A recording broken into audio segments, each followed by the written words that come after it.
ഇതാ മടങ്ങി. ഇപ്പോൾ നമുക്ക് ദൃശ്യങ്ങളിൽ കാണാം ദേവസ്വത്തിൻ്റെ ദേവസ്വം ബോർഡിലെ ഉദ്യോഗസ്ഥർ, മറ്റ് വിവിധ വകുപ്പുകളുടെ പ്രതിനിധികൾ, ഇവരെല്ലാം തന്നെ ഈ ഒരു സംഘത്തിൻ്റെ ഭാഗമായിട്ടുണ്ട്.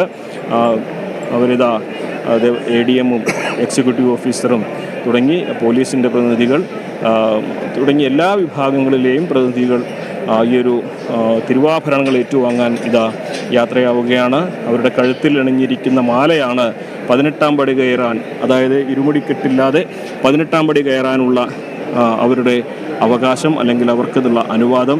ഈ മാലയണിഞ്ഞാൽ അവർക്ക് തന്ത്രിയുടെയും മേൽശാന്തിയുടെയും അനുഗ്രഹത്താൽ നൽകിയിരിക്കുന്ന ഈ മാലയണിഞ്ഞാൽ അവർക്ക് തിരുവാഭരണങ്ങൾ ഏറ്റുവാങ്ങി 18-ാം പടി ഇരുമുടിക്കെട്ടില്ലാതെ കയറാം. അതാണ് ഈ മാലയുടെ വിശ്വാസം, അതിൻ്റെ സങ്കല്പം.